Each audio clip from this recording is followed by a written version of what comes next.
Bom dia, agora sim. Tudo bem aí, pessoal? Vamos lá. Você está no canal Conexões e Crenças. Esse canal aqui, ele tem por objetivo a gente fazer estudos, buscar conhecimento a respeito de temas relacionados à espiritualidade. Você que está chegando aqui pela primeira vez, nós fazemos todas as segundas, quartas e sextas às 9 da manhã a leitura de dois livros. Às segundas e quartas a gente faz a leitura da Bíblia Peshitta e às sextas-feiras a gente faz a leitura do Livro dos Espíritos, que é esse aqui. Né? Então é uma leitura comentada, né? O tema é livre aqui, vocês podem, obviamente, quem estiver aí nos acompanhando, trazer seus comentários aqui no chat, fiquem à vontade. O canal tem por objetivo exatamente ter essa liberdade de trocas. Eu sou Marcelo Murim, caso alguém não me conheça, né, ainda. Então, eu tenho aí mais de 10 anos de vivência e prática dentro da espiritualidade, de estudos, e a criação do canal é exatamente para poder trazer conhecimento para todos, né, de uma forma livre. Né? Então, depois a gente faz, depois que a gente faz essa transmissão ao vivo, eu subo esse vídeo aqui no nosso canal no YouTube, que é o Conexões.crenças. Então, caso você não esteja assistindo aqui pela Twitch, pode nos seguir no YouTube. Se você já está no YouTube acompanhando aqui, dê o seu joinha, compartilhe, faça seu comentário, clique no sininho aí para ser avisado quando tiver vídeos novos.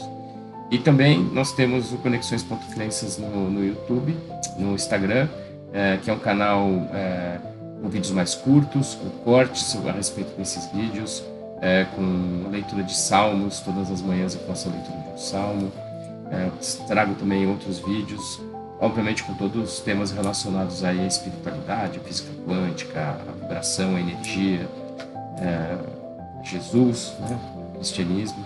Enfim, a gente não é um canal religioso, mas obviamente a gente se remete muito ao cristianismo, porque é a base da nossa religião ocidental aqui e a base da minha formação também. Né? É isso. Quero também falar que nós temos um parceiro nesse projeto do Conexões e Crenças, que é a Clima Digital. A Clima Digital faz toda a parte técnica para nós, né? Então, a construção de site, do blog, ajuda a gente também na questão de roteirização, das edições, dos cortes, do planejamento, na construção dos e-books, né? Vou falar um pouco de e-book também. Então, siga lá, @climadigital no Instagram, ou www.climadigital.com.br. Fala com eles lá se você tem algum projeto engavetado, se você também tem interesse em fazer alguma coisa no digital. Conversa com o pessoal da Clima Digital, que eles vão te dar todo o atendimento, todo o suporte, com certeza. Tá bom? Com relação ao e-book, nós temos um e-book já ilustrado do livro de Gênesis. Está lá no link da bio do Instagram. Então, clica lá no link da bio, você vai baixar totalmente gratuito esse e-book ilustrado, muito bacana. É um resumão assim, do capítulo. E em breve, muito breve, a gente vai estar lançando também o e-book ilustrado do livro de Êxodo. Tá? Assim que nos siga lá no canal. E assim que tiver liberado, eu vou avisar vocês também para baixarem, totalmente gratuito. Tá bom? Por enquanto gratuito. Então aproveitem. Não? Aproveitem a oportunidade. Então é isso, pessoal. Acho que todos os recados foram dados. Hoje a gente vai de Livro dos Espíritos.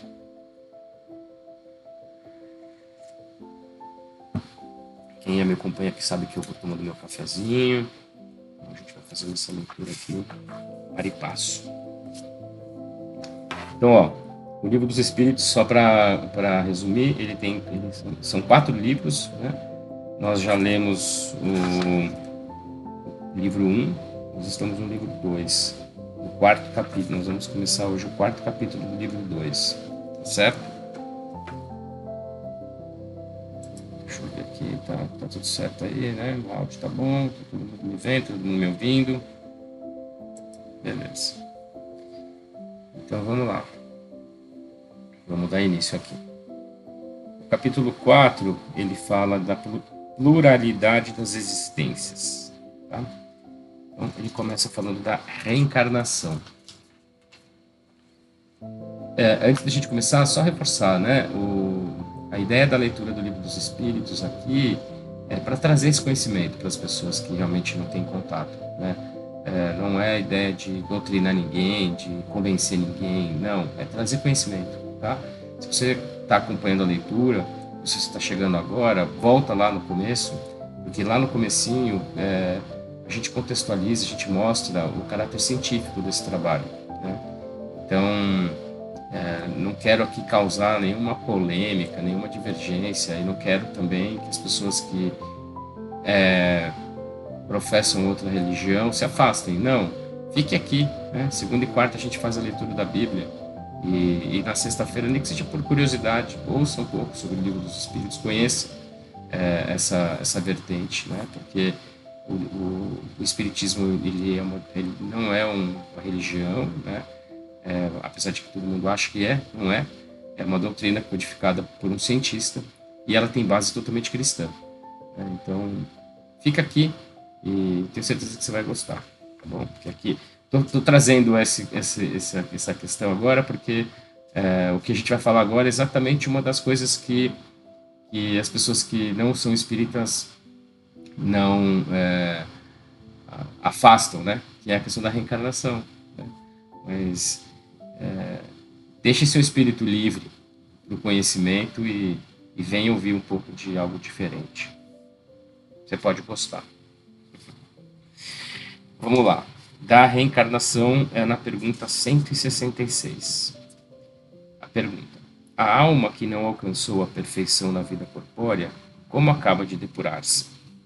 Resposta: suportando a prova de uma nova existência. Como a alma realiza essa nova existência? É por sua transformação como espírito? Depurando-se, a alma sofre sem dúvida uma transformação, mas para isso lhe é necessária a prova da vida material. A alma passa, pois, por várias existências corporais? Sim, todos nós passamos por várias existências físicas. Os que dizem o contrário pretendem manter-vos na ignorância em que eles próprios se encontram. Esse é o seu desejo. Parece resultar desse princípio que a alma, depois de deixar um corpo, toma outro, ou então ela se reencarna em novo corpo. É assim que se deve entender? É evidente. Então, percebe, né? O espírito ele só se depura, ele só evolui, ele só melhora através de processos de reencarnação. Ele volta, ele tem que praticar na carne. Então, é na carne que ele depura. Pode até aprender na espiritualidade, mas ele depura na carne. Então, ele tem que voltar. Pergunta 167. Qual é o objetivo da reencarnação? Resposta: expiação, aprimoramento progressivo da humanidade, sem o que, onde estaria a justiça? 168. O número de existências corporais é limitado, ou o espírito se reencarna perpetuamente? Resposta: a cada nova existência, o espírito dá um passo no caminho do progresso. Quando se despojou de todas as suas impurezas, não tem mais necessidade das provas da vida corporal. 169. O número de encarnações é o mesmo para todos os espíritos? Não. Aquele que caminha depressa se poupa das provas. Todavia, as encarnações sucessivas são sempre muito numerosas porque o progresso é quase infinito. 170. Em que se transforma o espírito depois da sua última encarnação? O espírito bem-aventurado é um espírito puro. Então, o processo de reencarnação ele é extenso, né? Não existe um limite, uma quantidade. Ele se dá conforme a necessidade daquele espírito se depurar, né? Se o espírito acelera no processo de desenvolvimento, de transformação, de evolução, ele vai mais rápido. Senão, ele vai mais lento. Mas todos passam por isso e todos vão chegar lá. E é exatamente o estado de espírito puro, né? Esse é o final do processo evolutivo e sempre na carne, né? Sempre precisando encarnar. É claro que tem estágios diferentes de evolução, não necessariamente o espírito precisa encarnar nesse planeta, né? Existem bilhões, zilhões de planetas no cosmos, você pode encarnar em outro planeta, né? Em outro planeta, talvez a matéria não seja tão densa, depende muito do momento evolutivo que aquele espírito se encontra, enfim. Aí tem uma série de outros detalhes, né? Mas é isso. A gente só se depura através do processo de reencarnação. E aí ele vai falar agora sobre a justiça da reencarnação, que é aqui que realmente é a razão pela qual, né? Pergunta 171. Sobre o que está baseado o dogma da reencarnação? Sobre a justiça de Deus e a revelação, pois, repetimos sempre, um bom pai deixa sempre aos seus filhos uma porta aberta ao arrependimento. Não lhe diz a razão que seria injusto privar para sempre da felicidade eterna todos aqueles cujo progresso não dependeu deles mesmos? Não são todos os homens filhos de Deus? Somente entre os egoístas se encontram a iniquidade, o ódio implacável, os castigos sem perdão. Então, aí tem agora uma parte que é a explicação do Kardec, tá? A gente tem isso, né, nas perguntas. Todos os espíritos tendem à perfeição e Deus lhe fornece os meios pelas provas da vida corpórea. Mas em sua justiça, lhes faculta realizar em novas existências o que não puderem fazer ao concluir uma primeira prova. Não estaria de acordo com a equidade, nem com a bondade de Deus, castigar para sempre aqueles que encontraram obstáculos no seu progresso, independentemente da sua vontade, no próprio meio onde foram colocados. Se o destino do homem está irrevogavelmente fixado após sua morte, Deus não teria pesado as ações de todas na mesma balança e não os teria tratado com imparcialidade. A doutrina da reencarnação, isto é, aquela que admite que o homem várias existências sucessivas, aquela que admite para o homem várias existências sucessivas, é a única que responde à ideia que fazemos da justiça de Deus em relação aos homens colocados em uma condição normal inferior.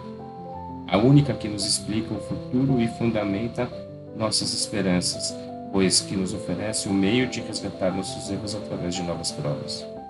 A razão indica essa doutrina e os espíritos nos ensinam. O homem consciente da sua inferioridade tem na doutrina da reencarnação uma esperança consoladora. Se acredita na justiça de Deus, não pode esperar, por toda a eternidade, estar em pé de igualdade com aqueles que agiram melhor do que ele. O pensamento de que essa inferioridade não o deserdará para sempre do bem supremo e que lhe poderá superá-la por meio de novos esforços, o sustenta e lhe reanima a coragem. Qual é aquele que, no fim do seu caminho, não lamenta ter adquirido muito tarde uma experiência que não pode mais aproveitar? Essa experiência tardia não ficará perdida. Ele a aproveitará numa nova existência. É isso, né, gente? A questão da justiça, né?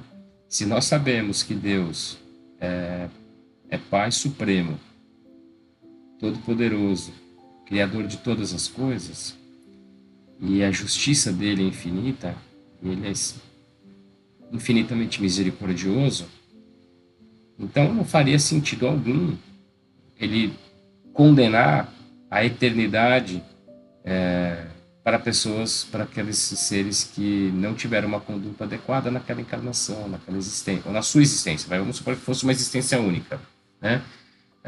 A pessoa nasceu, às vezes numa condição pior do que outra, e a gente sabe que o meio influencia, obviamente não é preponderante, mas influencia. A pessoa nasceu num meio difícil e ela teve uma vida difícil, ruim não seguiu o caminho do bem. E aí, aquele pai zeloso, misericordioso, condena essa pessoa à eternidade do calabouço. Faz sentido isso? Para quem é pai, para quem é mãe, vocês acham que faz sentido isso, castigar eternamente um filho? Para mim, não faz. Respeito a opinião de todo mundo, mas para mim não faz sentido. Então, as oportunidades elas são renovadas a cada existência corpórea. A cada vida corpórea as oportunidades são renovadas. Então aí que vem a justiça divina. Está sempre nos dando oportunidade de nos redimir, de aprender, de nos renovar e de evoluir. Se você não concorda, deixa um comentário aí. Quero saber, deixa seu comentário aí. Continuando. Pergunta 172, agora é a parte que fala da encarnação nos diferentes mundos. Aquilo que eu estava falando lá.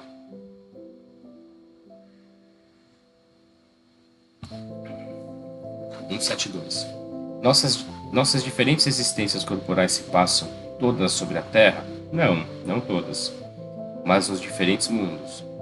Aqui passamos neste globo não é a primeira nem a última, e é uma das mais materiais e das mais distanciadas da perfeição.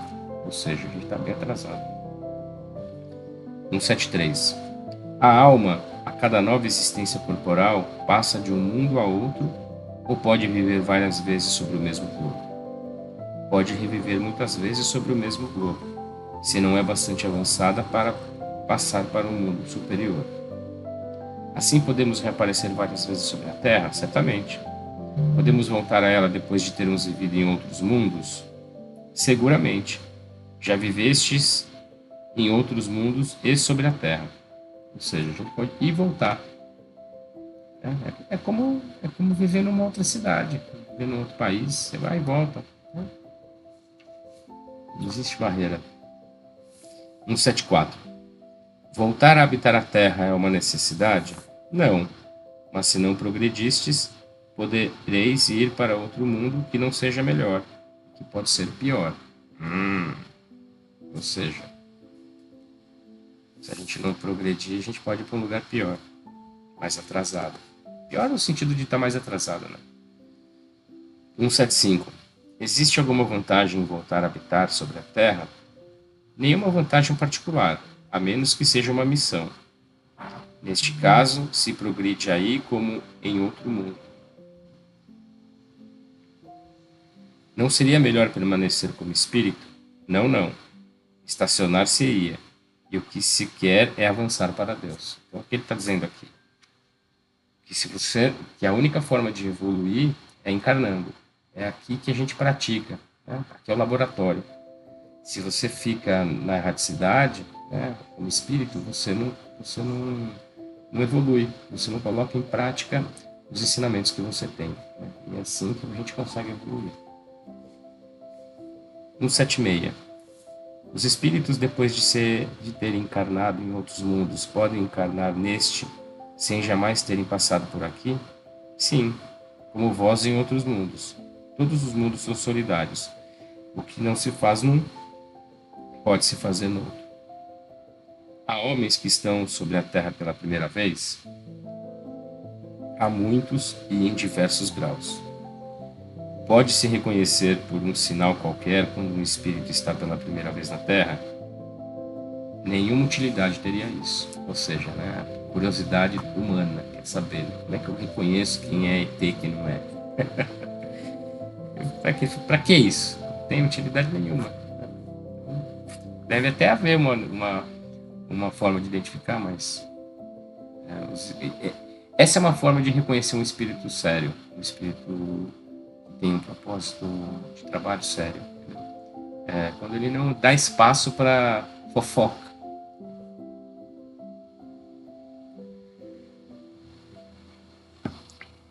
(177) Para alcançar a perfeição e o bem supremo, o objetivo final de todos os homens, o espírito deve passar por todos os mundos que existem no universo? Não, pois há muitos mundos que estão no mesmo nível e onde o espírito não aprenderia nada de novo. Como se explica, neste caso, a pluralidade das existências sobre o mesmo globo? Ele pode se encontrar aí cada vez em posições bem diferentes, e são outras tantas ocasiões de adquirir experiências. 178. Os espíritos podem reviver corporalmente num mundo relativamente inferior àquele em que já viveram? Sim, quando devem cumprir uma missão para ajudar o progresso. Neste caso, aceitam com alegria as tribulações dessa existência visto que lhes fornece um meio de progredir. Isto não pode ocorrer por expiação, e Deus não pode enviar os espíritos rebeldes para mundos inferiores. Os espíritos podem permanecer estacionários, mas não retrogradam. A sua punição, pois, é a de não avançar e de recomeçar as existências mal empregadas num meio conveniente à sua natureza. Quais são aqueles que devem recomeçar a mesma existência? Os que faliram em suas missões ou em suas provas. Então, assim, o espírito pode sim ir para um planeta menos evoluído, se eles faliram aqui nas suas missões e em suas provas. Então, se eles não estão conseguindo realizar aquilo que eles precisam realizar e eventualmente ele vem atrapalhando a evolução do planeta, ele vai ser alocado para um planeta menos evoluído, um planeta mais atrasado, para ele recomeçar ali o seu processo de depuração. Não significa que ele está evoluindo, significa que ele está indo para um planeta onde ele vai ter uma dificuldade maior e isso vai ajudá-lo no processo de evolução. A gente sabe que a gente evolui muito mais na dor que no amor, né? É mais ou menos por aí. 180. Passando deste mundo para outro, o espírito conserva a inteligência que tinha aqui? Sem dúvida. A inteligência não se perde, mas ele pode não dispor dos mesmos meios para manifestá-la, dependendo isso da sua superioridade e das condições do corpo que tomar. Então, pode realmente ter, vamos supor, o cara está aqui na Terra e ele é um desenvolvedor de sistema e o cara trabalha para o mal, né? O cara faz só coisa ruim, destrói a vida das pessoas, etc, etc. Aí ele desencarna e na próxima encarnação ele precisa evoluir. Ele vai ser realocado num planeta que está na fase tipo das cavernas, né? Ou na pré-história, não, na Idade Média, onde a tecnologia não existia. Então, aquele cara é inteligente, ele não perdeu a inteligência dele, né, sobre aquela questão específica, só que ele não vai ter recurso para usar. Então, o cara desenvolve sistema, só que ele vai viver numa época da Idade Média, né, onde as pessoas lutam no campo braçalmente. Sim, ele vai usar a inteligência dele para outros fins, né, mas não vai conseguir utilizar para aqueles fins que ele poderia, né? Ele vai até ajudar no processo evolutivo, né? Vai trazer a inteligência dele, buscar trazer tecnologias, coisas, inovações e tal, mas não aproveitar ao máximo aquilo que ele poderia fazer, por uma limitação do local. 181. Os seres que habitam os diferentes mundos têm corpos semelhantes ao nosso? Sem dúvida. Eles têm corpos porque é preciso que o espírito esteja revestido de matéria para poder agir sobre a matéria. Mas esse envoltório é mais ou menos material de acordo com o grau de pureza a que chegaram os espíritos. E é isso que diferencia os mundos que devemos percorrer. Há várias moradas na casa de nosso Pai, e muitos graus, portanto. Alguns sabem disso e estão conscientes aqui na Terra. Outros nada sabem. Então, dependendo do nível evolutivo do planeta, a matéria tem um nível de sutilidade, de sutileza, né? Ela é mais densa ou menos densa. A gente sabe que tudo no universo é energia concentrada, né? Ou energia sutilizada. Então, aqui a gente tem matéria mais densa. Se você vai para mundos mais evoluídos, esses mundos têm uma energia mais fluídica. Então, os corpos são menos densos, né? Por isso que a gente não vê. Que o nosso olho, ele enxerga 3 dimensões só, né? Então, quem garante que não tem ninguém vivendo em Marte? Ah, mas o homem já chegou lá e as câmeras não captam. Claro, só capta 3 dimensões. Se tiver seres ali que vivem 5, 6 dimensões, quem garante? Pois é. Enfim. Existem livros, né, psicografados que falam sobre a vida em Marte, sobre a vida em Júpiter. Então, assim. Isso só falando do nosso sistema solar, né? 182. Podemos conhecer com exatidão o estado físico e moral dos diferentes mundos? Nós, os espíritos, só podemos responder de acordo com o grau de adiantamento em que vos achais. Quer dizer, que não devemos revelar essas coisas a todos, porque nem todos estão em condições de compreendê-las, e isso os perturbaria. Ou seja, a gente não tem discernimento, conhecimento e estrutura psicológica para receber todas as informações, né? Então, eles nos fornecem as informações que estamos aptos a reconhecer e a aceitar, né? Então, a gente não consegue saber. Um dia, quem sabe, quando a gente evoluir, né? E quem sabe não, um dia certamente, quando evoluirmos. Aí tem aqui o comentário do Kardec. À medida que o espírito se purifica, o corpo que ele reveste se aproxima igualmente da natureza espírita. A matéria é menos densa, não rastejam mais penosamente na superfície do solo. As necessidades físicas são menos grosseiras, os seres vivos não têm mais necessidade de se entredevorarem para se nutrir. O espírito é mais livre e tem, para as coisas diferentes, para as coisas distantes, percepções que nos são desconhecidas. Vê pelos olhos do corpo o que vemos apenas pelo pensamento. A purificação dos espíritos reflete-se na perfeição moral dos seres em que estão encarnados. As paixões animais enfraquecem, o egoísmo cede lugar ao sentimento de fraternidade. É assim que, nos mundos superiores à Terra, as guerras são desconhecidas. Os ódios e as discórdias não têm motivo, visto que ninguém se preocupa em causar dano ao seu semelhante. A intuição que seus habitantes têm do futuro, a segurança que lhes dá uma consciência isenta de remorsos, fazem com que a morte não lhes cause nenhuma apreensão. Recebem-na sem medo, como uma simples transformação. A duração da vida dos diferentes mundos parece ser proporcional ao grau de superioridade física e moral desses mundos, e isto é perfeitamente racional. Quanto menos o corpo é material, menos está sujeito a vicissitudes que o desorganizam. Quanto mais puro o espírito, menos paixões para destruí-lo. É esse um auxílio da providência que deseja aliviar os sofrimentos. Enfim, a gente, conforme vai passando pelo processo evolutivo, vai se libertando desses sentimentos do ego, né? E a gente vai tendo certeza do porvir, né? Vai tendo a convicção, a confiança nos desígnios do Pai, né? Então a gente vai se libertando disso, né? E com essa libertação, as doenças vão se findando, né? Porque você não guarda amarguras, você não carrega mágoas, você não carrega raiva, você não carrega marcas do passado que você precisa depurar, né? Então isso vai se sutilizando cada vez mais.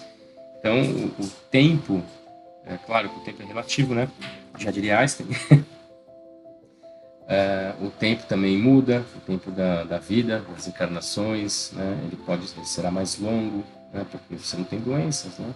E os espíritos vão viver de uma forma mais leve, mais livre, né? Em função dessas questões aí, evolutivas, né? Então é interessante essa forma de pensar. Pergunta 183. Passando de um mundo a outro, o espírito passa por uma nova infância? A infância é, em toda parte, uma transição necessária, porém, não é em toda parte assim precária como entre vós. Precária. 184. O espírito pode escolher o novo mundo que vai habitar? Nem sempre, mas pode pedir, e se tiver méritos, pode ser atendido, pois os mundos são acessíveis aos espíritos de acordo com seu grau de elevação. Se o espírito nada pede, o que determina o mundo em que deve se encarnar? O grau de sua elevação. 185. As condições físicas e morais dos seres vivos em cada globo são sempre as mesmas perpetuamente? Não. Os mundos também são submetidos à lei do progresso. Todos começaram como o vosso, por um estado inferior, e a própria Terra suportará uma transformação semelhante. Tornar-se-á um paraíso terrestre, quando os homens se tornarem bons. Comentário do Kardec. É assim que as raças que povoam hoje a Terra desaparecerão um dia e serão substituídas por seres cada vez mais perfeitos. Essas raças transformadas sucederão às atuais, como estas sucederam a outras mais atrasadas.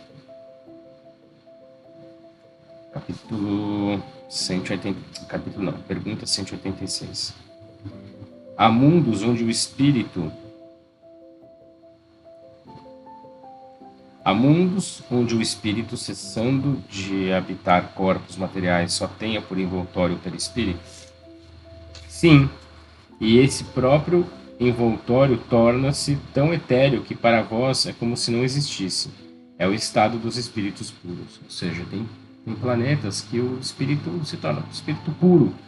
O perispírito praticamente é tão sutil que a gente nem percebe. Resulta daí, ao que parece, que não há uma demarcação definida entre os estados, entre o estado das últimas encarnações e aquele dos espíritos puros.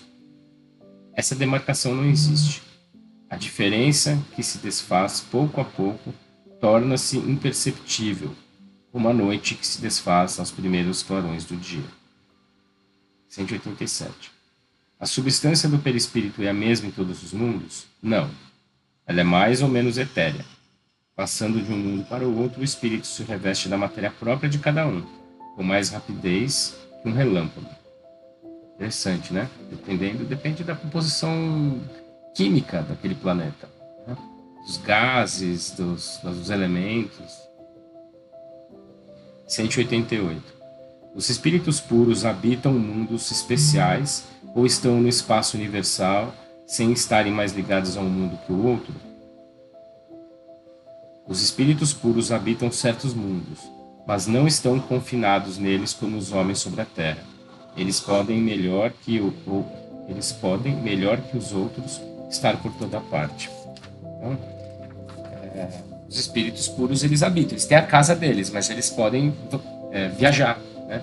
Eles podem estar em outros planetas diferente do que nós, que estamos aqui, só conseguimos sair daqui se for de nave espacial. Ou seja, a gente só sai daqui na matéria, né? Eles saem em projeção, né?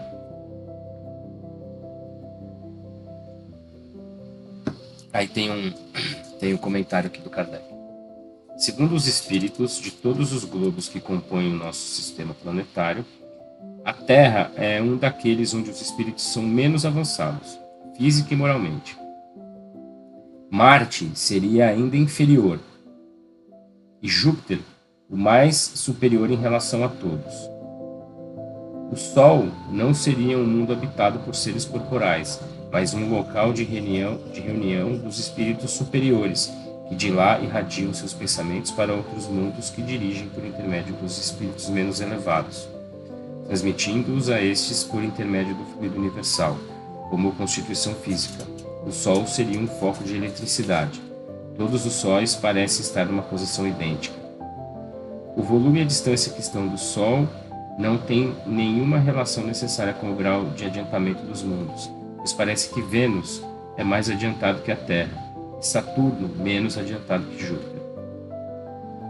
Vários espíritos que animaram pessoas conhecidas sobre a Terra disseram estar encarnados em Júpiter, um dos mundos mais próximos da perfeição, e ficaram admirados de ver nesse globo tão adiantado homens que, na opinião do nosso mundo, não eram tão elevados. Isso não deve causar admiração se considerarmos que certos espíritos que habitam aquele planeta podiam ter sido enviados à Terra para cumprir uma missão, que, aos nossos olhos, não os colocava em primeiro plano. Em segundo lugar, que entre a existência que viveram na Terra e a que vive em Júpiter, devem ter tido outras intermediárias, nas quais se melhoraram. Em terceiro lugar, que nesse mundo, como no nosso, existem diferentes graus de adiantamento, e que entre esses graus pode haver a mesma distância que separa entre nós o selvagem do homem civilizado. Assim, do fato de habitarem em Júpiter não se segue que estão ao nível dos seres mais avançados, da mesma forma que não se está ao mesmo nível de um sábio do Instituto, só porque se habita em Paris. As condições de longevidade não são também, em toda parte, as mesmas de sobre a Terra, e a idade não se pode comparar. Uma pessoa desencarnada, havia alguns anos, sendo evocada, disse estar encarnada há 6 meses num mundo cujo nome nos é desconhecido. Interrogada sobre a idade que tinha esse mundo, respondeu: não posso avaliá-la, porque não contamos o tempo como vós. Depois, o nosso modo de vida não é o mesmo. Desenvolvemos-nos com muito maior rapidez, embora não faça mais que 6 dos vossos meses que lá estou. Quanto à inteligência, posso dizer que tenho 30 anos da idade que tive sobre a Terra. Muitas respostas análogas nos foram dadas por outros espíritos, e isso nada tem de inacreditável. Não vemos sobre a Terra um grande número de animais adquirindo em poucos meses o seu desenvolvimento normal? Por que não poderia ocorrer a mesma coisa com o homem de outras esferas? Notemos, por outro lado, que o desenvolvimento alcançado pelo homem na Terra, na idade de 30 anos, pode ser uma espécie de infância comparado àquele que deve alcançar. Bem curto de vista se revela quem nos toma em tudo por protótipos da criação. E é rebaixar a divindade, acreditar-se que, fora o homem, nada mais seja possível a Deus. Então, enfim, a gente tem que ter a cabeça aberta, né? Cabeça livre, sair dos paradigmas, né? Porque a gente entende que para Deus nada é possível, né? É exatamente o que ele fala aqui, seria rebaixar demais Deus, achar que ele só tem a capacidade de criar o homem, que o homem é o ser mais maravilhoso que ele pode criar. O homem já é um ser maravilhoso, né? Pela sua complexidade física, química, etc. Mas você imagina a capacidade de Deus. Ele é Deus. Criação. Olha o que ele criou. Olha o universo que ele criou. Quer dizer, é muita pretensão, né? O ser humano é muito egóico mesmo, né? Achar que eu fui criado à imagem e semelhança de Deus. Claro, a gente energeticamente é a imagem e semelhança dele, mas existem outros seres, né? E com níveis diferentes de evolução e de crescimento. É o que ele fala aqui. Os animais, quando nascem, já estão de pé. Em 3 meses já estão andando, se alimentando por si só, né? Por que o homem, o ser humano encarnado em outro planeta, também não pode ter esse nível de desenvolvimento rápido? Não como é aqui, né? Porque aqui o homem, efetivamente, ele só vai ter consciência dele mesmo. Olha, vou te falar, viu? Na faixa dos 40, viu? Até lá, alguns antes, né? Obviamente. Mas olha, a gente perde muito tempo, né, na encarnação com frivolidades, vou dizer. Quando a gente começa a ter o chamado, é lá para os 40, né? Os 40 você fala, caramba, o que eu estou fazendo da minha vida? Então, alguns antes, né? Acho que hoje em dia é mais comum antes, mas assim, quanto tempo a gente perde, né? Fora que 1/3 do tempo é dormindo. Então, de fato, a gente tem pouco tempo, né, para evoluir. Então, vamos acelerar, né, gente? Vamos lá, vamos mais uma parte aqui. Transmigração progressiva. Pergunta 189. Desde o princípio de sua formação, goza o espírito da plenitude de suas faculdades? Não, porque o espírito como homem tem sua infância.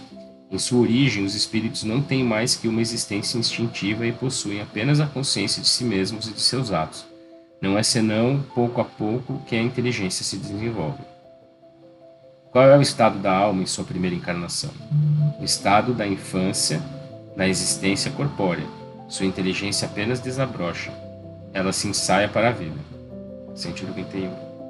As almas dos nossos selvagens são almas em estado de infância relativa, mas são almas que já progrediram, pois têm paixões. As paixões são, pois, um sinal de desenvolvimento? De desenvolvimento, sim, mas não de perfeição. As paixões são um sinal de atividade e da consciência do eu, enquanto que na alma primitiva, a inteligência e a vida estão em estado de germe. Interessante, né, que a natureza se repete, né? O modelo e o formato ele é o mesmo sempre, né?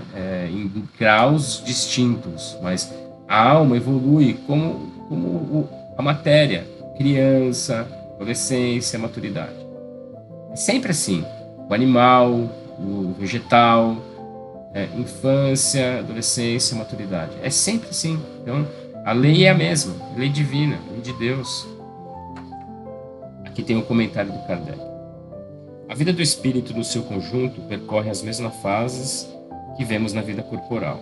Passa gradualmente do estado de embrião ao da infância, para alcançar, por uma sucessão de períodos, a idade adulta, que é a da perfeição, com a diferença de que não conhece o declínio e a decrepitude, como na vida corporal, que essa vida que teve começo não terá fim, que é preciso um tempo imenso, do nosso ponto de vista, para passar da infância espírita a um desenvolvimento completo. E seu progresso se realiza não sobre uma só esfera, mas passando por mundos diversos. A vida do espírito se compõe, assim, de uma série de existências corporais, sendo cada uma para ele uma oportunidade de progresso. Da mesma forma que cada existência corporal se compõe de uma série de dias em cada um dos quais o homem adquire um acréscimo de experiências e de instrução. Todavia, da mesma forma que na vida do homem existem dias que não produzem fruto, na vida do espírito há existências corporais sem nenhum resultado, porque ele não as soube aproveitar. Então, como eu falei, né? A natureza ela é a mesma, ela se manifesta da mesma forma em diferentes estágios, diferentes momentos do processo evolutivo. 192. Pode-se, desde esta vida, por uma conduta perfeita, superar todos os graus e se tornar espírito puro sem passar pelos graus intermediários? Não, pois o que o homem acredita ser perfeito está longe da perfeição. Há qualidades que lhe são desconhecidas e que não pode compreender. Ele pode ser tão perfeito quanto o permita a sua natureza terrestre, mas isso não é a perfeição absoluta. Uma criança, por precoce que seja, deve passar pela juventude antes de atingir a idade madura. Da mesma forma, também o doente passa pelo estado de convalescência antes de recuperar toda a saúde. Aliás, o espírito deve avançar em ciência e em moralidade. E se ele não progride senão num sentido, é necessário que progrida também no outro, para alcançar o alto da escala. Todavia, quanto mais o homem avança na sua vida atual, menos as provas seguintes são longas e penosas. Enfim, aquilo que eu já falei aqui, né? A evolução ela é moral e intelectual. O homem, o espírito precisa evoluir nessas duas vertentes, né? Então, assim, é impossível a gente sair na Terra para espírito puro, porque existem uma série de outras qualidades e atributos que a gente não tem conhecimento. Então, o que importa é a gente fazer o nosso melhor, porque com isso a gente vai diminuir as provas que a gente vai ter que passar nessa vida e nas próximas, para assim chegar a espírito puro no futuro. Pode o homem ao menos assegurar nessa vida uma existência futura menos cheia de amarguras? Sim, sem dúvida. Pode abreviar a extensão e as dificuldades do caminho. Só o negligente se encontra sempre na mesma situação. Ou seja, passa por merecer, né? 193. O homem em suas novas existências pode descer mais baixo que na atual? Como posição social, sim. Como espírito, não. Então, assim, a gente não evolui. A gente pode descer de forma social, mas como espírito, não. 194. A alma de um homem de bem pode, numa nova encarnação, animar o corpo de um homem perverso? Não, visto que ela não pode degenerar. Então, uma vez que você se tornou um homem de bem, você vai ser sempre um homem de bem. Talvez você vai ter mais dificuldade para espiar alguma coisa do passado, né? Mas você vai sempre, você não regride. A alma de um homem perverso pode vir a ser a de um homem de bem? Sim, se arrependeu, e isso então é uma recompensa. Então, você pode, né, evoluir nesse processo. Comentário do Kardec aqui. A marcha dos espíritos é progressiva, jamais retrógrada. Eles se elevam gradualmente na hierarquia e não descem da categoria que já alcançaram. Nas suas diferentes existências corporais, podem descer como homens, mas não como espíritos. Assim, a alma de um potentado da terra pode mais tarde animar o mais modesto artesão e vice-versa, porque as posições entre os homens frequentemente estão na razão inversa da elevação dos sentimentos morais. Herodes era rei, Jesus carpinteiro. Isso daqui é uma das razões pelas quais se diz, né, que a reencarnação foi tirada da Bíblia. Porque os reis não suportavam essa verdade. Saber que no futuro, numa outra encarnação, eles poderiam ser plebeus. E isso ia tirar o poder deles. Então, essa foi uma das razões pelas quais os reis influenciaram a igreja a tirar a reencarnação da Bíblia. Se isso é verdade ou não, está na avaliação de cada um. 195. A possibilidade de melhorar-se numa outra existência não pode conduzir certas pessoas a perseverarem no mau caminho com a ideia de que poderão sempre corrigir-se mais tarde? Resposta. Aquele que pensa assim não crê em nada e a ideia de um castigo eterno não o deteria mais, porque a sua razão a repele e essa ideia conduz à incredulidade sobre todas as coisas. Se houvesse empregado apenas meios racionais para conduzir os homens, não haveria tantos céticos.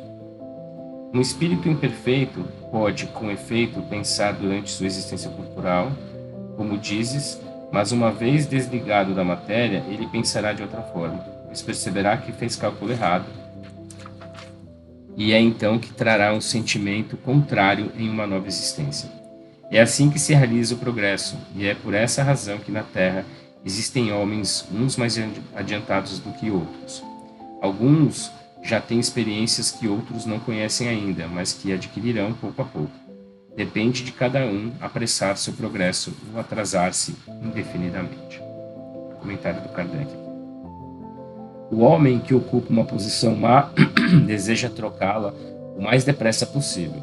Aquele que está convencido de que as tribulações dessa vida são consequências de suas imperfeições procurará garantir uma nova existência menos penosa. Esta ideia o desviará mais depressa do caminho do mal, que é a ideia do fogo eterno, no qual não acredita. Enfim, se você tem a consciência de que você pode melhorar, você vai querer melhorar. Entendeu? Se você acredita que existe um fogo eterno, isso não afeta. Já estou no fogo mesmo, então... Né?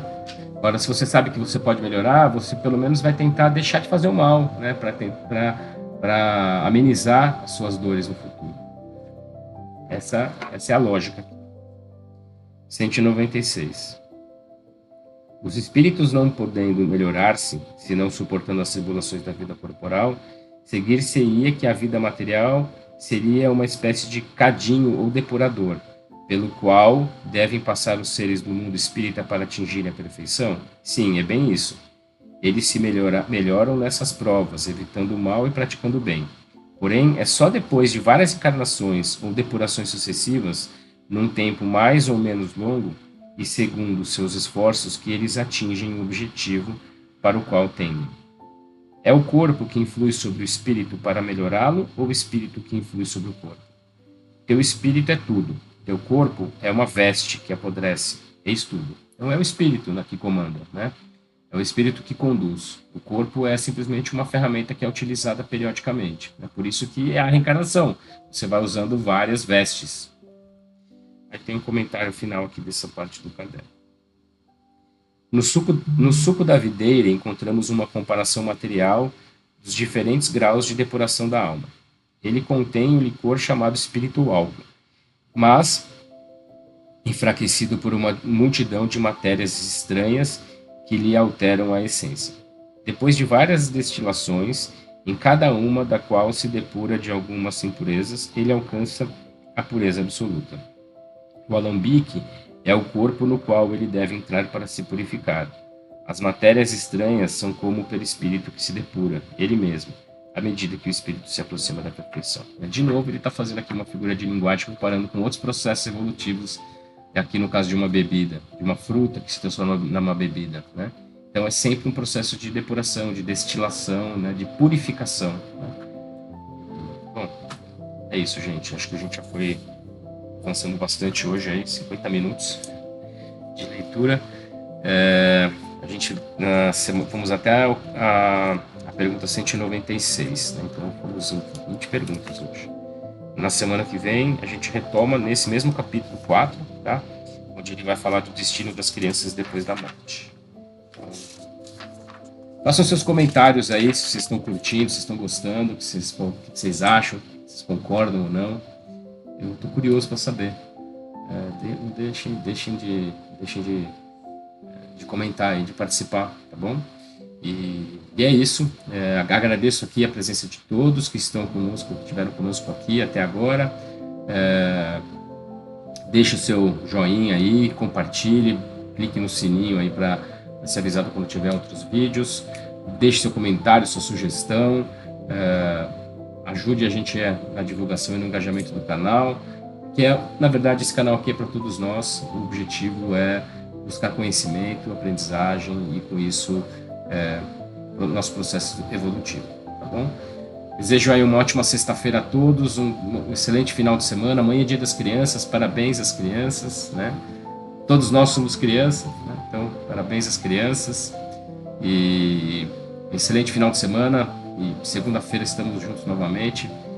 Deus abençoe. Vamos em frente. Um grande abraço. Valeu.